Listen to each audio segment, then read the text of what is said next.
Friends, welcome to my channel. ఈరోజు చిన్ని serial గురించి తెలుసుకుందాం. ఏంట్రా అలా తిరుగుతున్నావు? కాళ్ళ పిల్లిలా? నేను కాలినాక పిల్లినో కుక్కనో కాదు అమ్మా. నేను అక్కకు తమ్ముణ్ణి. నువ్వు అక్క కోసం ఎదురు చూస్తున్నావో అక్క ఇచ్చే పైసల కోసం ఎదురు చూస్తున్నావో నాకు తెలుసులే. అమ్మ, కూరగాయలన్నీ అమ్మేశా. అమ్మ, నాన్నకి ఎలా ఉంది? జ్వరం తగ్గిందా? నా బంగారు తల్లి ట్యాబ్లెట్ ఇస్తే తగ్గకుండా ఉంటుందా? నాన్న, కూరగాయలన్నీ అమ్మేశాను, ఇదిగో డబ్బులు. ఏంట్రా? అక్క డబ్బులు ఇస్తాను చెప్పి ఇవ్వకుండా ఉండడం మంచిదేనా? ఇదిగోరా 10 రూపాయలు, పండుగ చేసుకపో. సంక్రాంతి పండుగ కూడా చేసుకుంటా.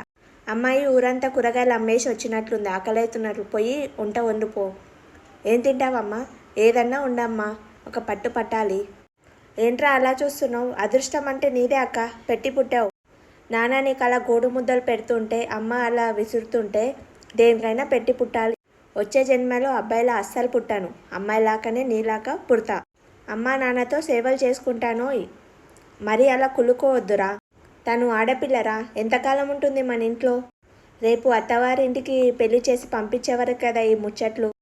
మరి ఎప్పుడో చుట్టం చూపులా వచ్చిపోతుంది, నా రోజులు ఉండిపోతుంది. అంటే ఏంటమ్మా, నువ్వు అత్తారింటికి పంపించేయాలని ఫిక్స్ అయిపోయావా? తప్పదు కదమ్మా, ఎప్పుడైనా వెళ్ళాల్సిందే కదా. నా విషయంలో తప్పదు అవుతుంది. నానా, నువ్వు ఇల్లరికం సంబంధం తెస్తేనే నేను చేసుకుంటా, లేకపోతే పెళ్ళే చేసుకో. అలాగమ్మా, ఇల్లరికం సంబంధమే తీసుకొని వస్తాను, సరేనా? నిన్ను చూడకుండా మేము ఎలా ఉంటామమ్మా? థ్యాంక్స్ నాన్న, నా బంగారు తల్లి. ఏంట్రా అది? ఏంట్రా అలా చూస్తున్నావు? నేను ఎక్కడికి వెళ్ళానని నాన్న చెప్పాడు కదా, ఇల్లరికం అల్లుడు వస్తాడని చెప్తున్నాడు కదా. అందుకే నా బాధ. ఇప్పుడు నిన్ను భరించినట్లు అన్నిగిట భరించాలి. సార్, ఇదిగో జ్యూస్. Good morning mummy. ఏంట్రా అలా చూస్తున్నావు?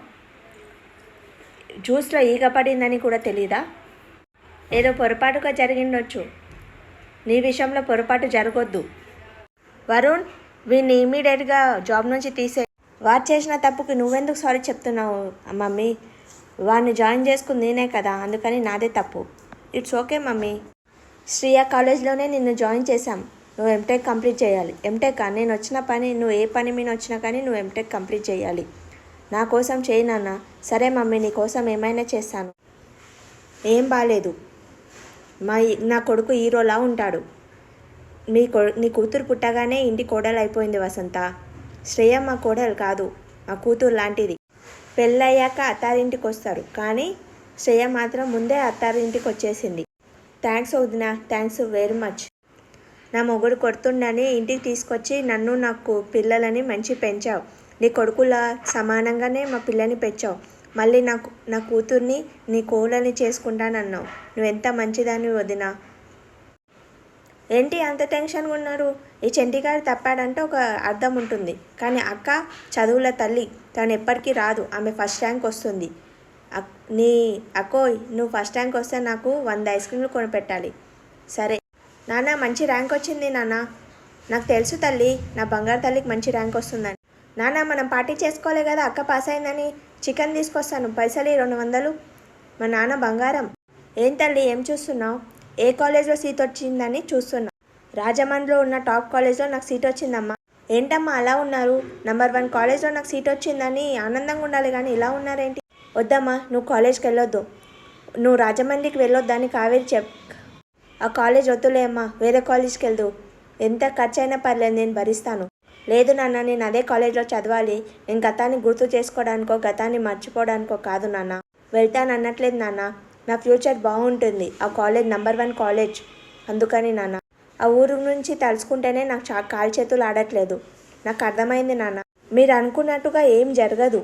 గతం గురించి ఆలోచిస్తూ భవిష్యత్తు పాడు చేసుకోవద్దు కదా నాన్న. రాజమండ్రికి ఓన్లీ చదువు కోసమే వెళ్తానని నన్ను నమ్మి మీరు పంపించాలి నాన్న. ప్లీజ్ నాన్న, ప్లీజ్ అమ్మ. సరే, మా మంచి నాన్న అంటే అమ్మ చెడ్డదా? అమ్మ చెడ్డది కాదు, మా నాన్న కంటే మంచిది. మంచి మసాలా పెట్టి మంచిగా చికెన్ వండేసాయమ్మా.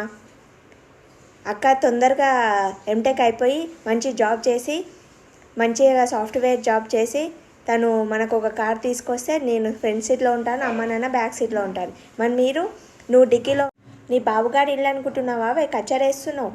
ఇదేం నీ ఇల్లు కాదు కదా, నీ సొంత ఇల్లు కాదు కదా. నీ సొంత ఇల్లు అయినా కాకపోయినా నువ్వు నా ఇంటి ముందు ఎట్లా వేస్తావు కచ్చరా? అమ్మ లేచావా నోయితా? లేచానమ్మా, 1 అవర్ ముందే లేచి లోగా మెడిటేషన్ చేసేసి వచ్చాను. అమ్మ, నీకు ఒక సర్ప్రైజ్. కొత్త కాలేజ్, కొత్త ఫ్రెండ్స్, వావ్ థ్రిల్లింగ్గా ఉంది. మీ నాన్న గిట్ట ఉండింటే మీ నాన్న గిట్ట చాలా సంతోషపడేవాడు.